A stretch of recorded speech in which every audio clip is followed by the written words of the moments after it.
Hello fellow old schoolers.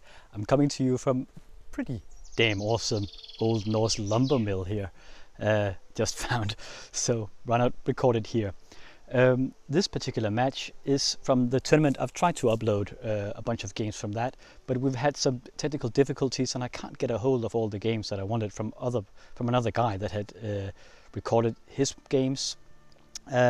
Which is a bit of a bummer. I had a lot of plans for this particular tournament where every match in the Swiss was almost covered and all the games in the top 8. But we still have the matches that I recorded, so let's just get into it and get some more games in just to enjoy them. So the next matches will be a bit random. We'll see what's on the different cameras and we'll just take them one at a time. This match is one of the first matches in the top 8, and it is between a very common, very strong tournament deck, the Lion-Dib, or aggro control as it's also called, coming up against a new kind of brew on the old school scene from 2021, which is a bit of a, well, it resembles robots. It's going more of a control route with it. So yeah, we'll catch more up on it in the deck techs. I'll see you there. And our first contender here is the Lion-Dib deck, a tried and true blue and white deck that is also called aggro control. It splashes black in the form of the demonic tutor and mind twist. Then it has the uncolor Moxen and a Mox Ruby as well. The creature base is 4 Serenity Befriets, 2 Serra Angels and 4 Savannah Lions.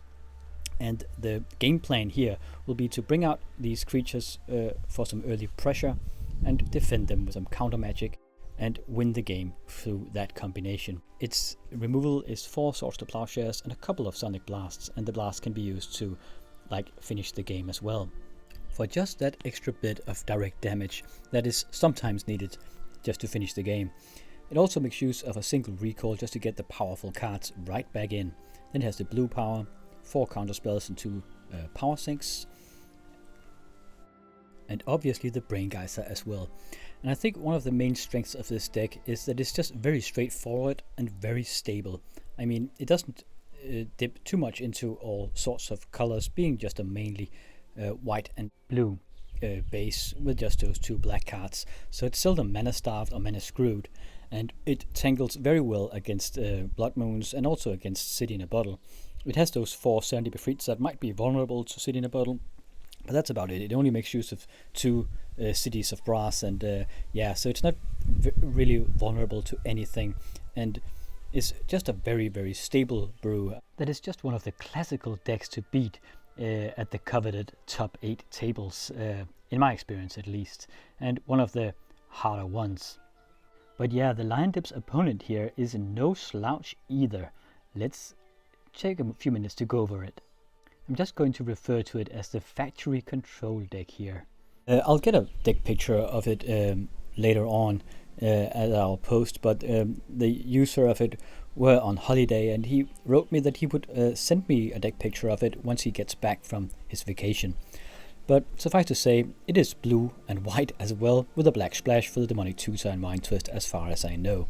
I don't know his deck perfectly, but I think that he employs red as well, just a pinch of it, for fireballs and perhaps a Wheel of Fortune, just to try to counter aggro decks and gain control of the board. On top of the white removal that he uses as well, he has Icy Manipulators that he can use to tap opposing creatures and artifacts and lands if he so desires. For creature aggression, he mainly makes use of the Mistress Factory and perhaps a couple of sushis that he can then use copy artifacts on to get even more of them. Then he has a full playset of counter spells, mana drain.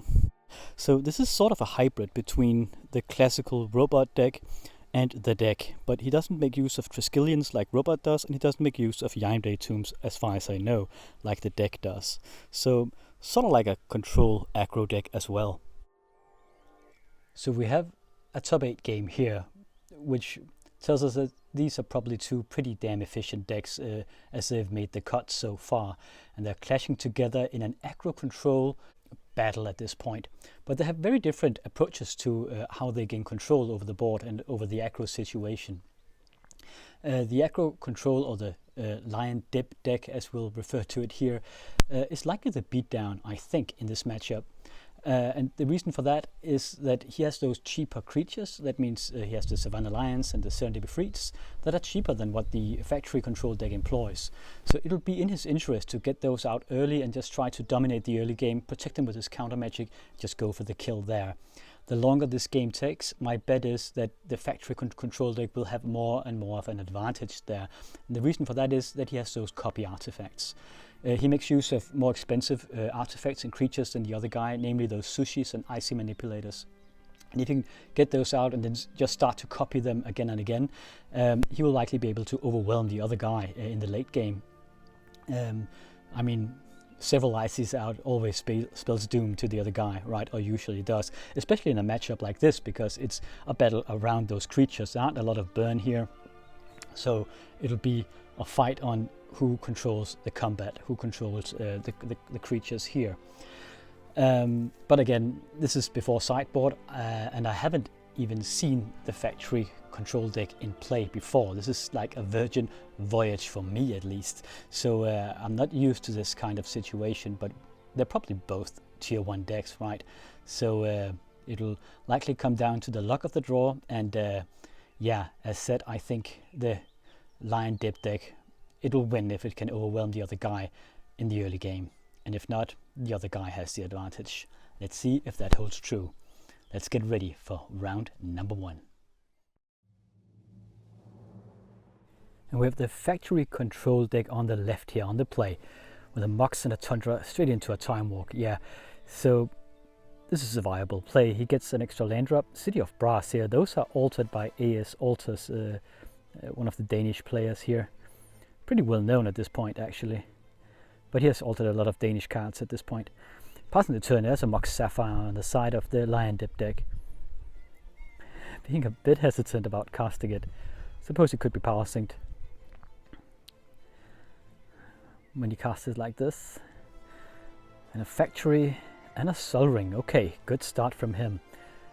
Disenchanted his end step. Yeah, I suppose a case could be made for cracking his Sol Ring instead, but I think he's going for this blue mana. Ooh, Sushi coming out here. Now, the other guy only has colorless mana and he can't counter. As a Tundra though. But yeah, only the second turn of Lion-Dib deck, and that's always facing down a Sushi. He can disenchant it here though. So, and there's an extra mana from the Sol Ring, using that to activate the factory and punching in for 2. Now he has taken, the factory control deck has taken more damage than that. That's the City of Brass. Okay, counter-attacking here. Debatable play, as I don't think you should go for rushing the other guy down, but I suppose the other guy was tapped out, so it makes sense in that regard. Just trying to get in while you can. But now he can't block the factory. I suppose you might have a disenchant or something? No. Getting down to 15 life here. Okay, and there's 2 blue mana up on the side of the Lion-Dib deck, so he can counter. He can also remove the factory if he attacks. Or he might threaten to do so. It's not a given that it's a possibility.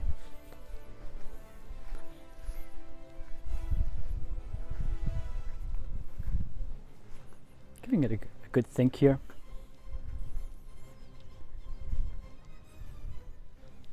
Passing the turn, not attacking with the factory.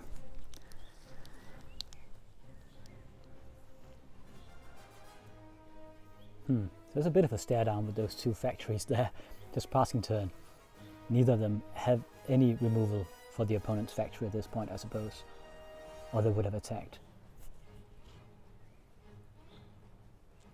Okay, activating the factory with itself and then copying it with a copy artifact. So now he has 2 factories here.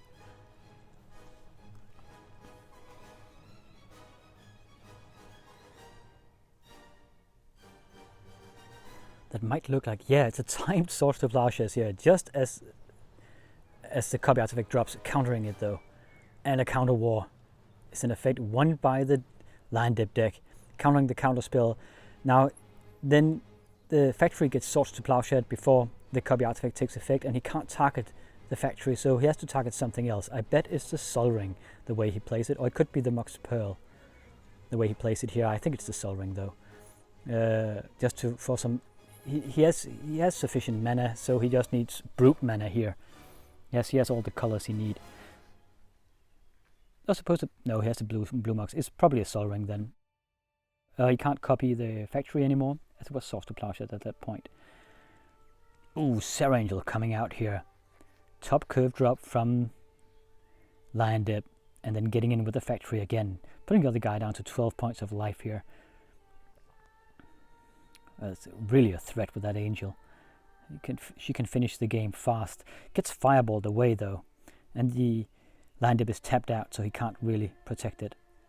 Still has that single factory though. He can punch in with that. Ooh, another lion. The attack waves are relentless from him here. Coming over the factory. Oh, it gets, I think it was a disenchant here. So just a single lion. All creatures getting removed. But I mean, a lion is a threat as well. Doing 2 points of damage if he can get in. Trying here. Oh, but the Source to Plowshare. So no creatures left. Putting the Lion-Dib deck back to 20 life as he uses his Library of City of Brass here. Now a tutor. He might go for a Brain Geyser here. Next turn he could Brain Geyser for a bunch. He could also go for another Angel. Just play it now and like YOLO. There's so much removal that's been used by the other guy that I think that would be a brilliant pick actually, but who knows. I think the other guy's out of a hand as well. It was an Ancestral Recall though. That's viable as well. But I think actually a Serra Angel at that point would have been so brutal. I suppose it would be a bit of a gamble as well. Strip Mine here. Strip Mining the Tundra makes perfect sense. So Lion-Dib deck, yeah, he's ahead a couple of cards now with that Ancestral Recall. Ooh, Sushi coming down. Getting removed with the Disenchant. I mean, both decks pack so much removal that they will be hard pressed. They need those counter magic just to protect their own creatures against the other guy's removal. Factory coming down here. It can't be countered, obviously. So it is a bit of a threat. Coming in for 2. Halving the life of the other guy. He's down to 10. Drew into an Underground Sea. Has 1 card in hand for the factory control deck here. Will a factory end the game here? Time will tell. Getting in for a couple of more points of damage here. Ooh, another factory though. Attacking, he can now pump it. Yep, putting the other guy down to 5 points of life. He really needs to draw some removal or something here. Blockers. City of Brass, it seems. Another altered one, but it won't help him much here against those 2 factories. Will put him down to 4 points, 1 point of life. Yeah, so it seems here. Okay, just taking it, gaining control of the creatures here, and then punching in with the final 2 factories. Power Sink Recall and a couple of Source to Plowshares in hand. Could have recalled for the Ancestral Recall, more counter magic, I suppose, but chose to hold back. Keeping his lands untapped so he could Power Sink for a bunch. So, halftime break. That was pretty interesting. It actually came down to the long game here. As predicted, it was a match very much about the control of the creatures and whoever came out on top of that. But I didn't quite predict that the Lion-Dib deck would get out ahead even in a long game like this, but he made it work with those factory workers in the end after all other creatures had been removed. So this is the second round and we are facing a couple of sideboards here. Now what to sideboard in? I mean, it is pretty evident for the Lion-Dib deck. He should take in all 4 Divine Offerings. We saw his sideboard in the deck picture in the beginning of this video, and I think he will, because he has them against especially against robot decks and also the deck, obviously, so they will come in handy here. We don't know the sideboard of the factory control deck, but I imagine he will likely yeah, what could he take? If he has Spirit Links, it'll be great against those dips. He can use control magics as well, just to try to win the creature war and be boosted in that regard. We saw him splash a pinch of red, so Red Blast I wouldn't put it past him to have a couple of those in it as well, as they will have so many viable targets. I mean, there's both the Serendipity Freaks and there's also like opponent's counter magic, just to help him win the counter war against the Lion-Dib deck. I think the Lion-Dib deck is slightly ahead in the counter war because he has 2 power sinks in his deck, whereas the other guy only has 4 counter spells. So, but he will have his work cut out for him. I actually think, if I had to put money on this, I think the Lion-Dib deck would be the favorite after sideboard, because he has a sideboard that's geared towards artifact decks, and I'm not sure what the other guy has against Lion-Dib, but some creature removal. The Abyss would be great as well, like 4 the Abyss, 4 of them in there, if you can, but we'll have to see. Everything is up for grasp here. We'll see what's up in round number 2. So gearing out for round number 2. A couple of Moxen and a City of Brass and a Felverstone on the side of factory control here. He's on the play again. It's just a single 7 line coming out. Ooh, getting Swords to Plowshed immediately. Yeah, don't underestimate those lions. Ooh, strip mining the plains, and an icy coming down. Okay, we didn't see those, and they were hiding in the first round. They'll come in handy against all the creatures, I imagine. What a start from factory control here. So much ahead. Now copying the Icy Manipulator. 2 Ices in the first turn. And then regrowth on the strip mine. That's so brutal. Okay, then using the strip mine to tap the scrubland in the other guy's upkeep. Yeah, just keeping back with it makes perfect sense, I suppose. But he can get in with the lion now, can't he? Really sacrificing those life just to keep the strip mine back a bit. Now strip mining the scrubland. Yeah, cracking the other guy out. Oh, and another copy artifact. Cracking the other guy out of white mana here makes sense. So much ahead. It's 3 Icy Manipulators here. Divine Offering. Why not? Yeah, okay, he taps it. Why not take the original one to gain 4 life? That would be way better. Okay, he only gains 2 life though. I don't understand that, but I do understand him taking in the Divine Offerings from his sideboard. That makes sense as well. Now tapping the Tundra in his upkeep, just in case, and now tapping his Lion. So there are only 2 ices at this point, and he has 5 life behind now. But really a secure board state for factory control. He needs a creature though, a sushi or something, just to finish the other guys and take him out of his misery. Ooh, another disenchant here. And another counter war. I think, yeah, both were. He was trying to counter the disenchant, but the counterspell gets counterspelled. Now only a single icy left. Is he losing his grasp on this game? The icy will be used. Another lion coming down here, and a factory, and the lion attacks here. He taps one of them. Now he gets in. Man, what's going on? Just a bunch of critters here. No, only a single icy left. Coming over again, taps one of them, going down to 9 points of life. Needs a balance or something here. What a turnaround. He was so far ahead, but the Lion-Dib deck just pulling himself out of the jaws of defeat here. Now disenchanting the final icy as a fast effect. He taps the factory, gets attacked with 2 lions. That's it. He had 2 red blasts in hand. Game. What a turnaround here. Just getting pummeled by those small critters. And the red blasts, as I predicted, he sideboarded in. They weren't much use here, I suppose, as the creatures were all white. So Lion-Dib kicks factory control out of the top 8 of the quarterfinals here and advances to the semifinals. So that's it for this particular bout. Have a nice summer holidays, you guys. I'll catch you later on. I'll try to upload a couple of these during the holidays as well, whenever I get the time. So take care out there, and I'll see you next time.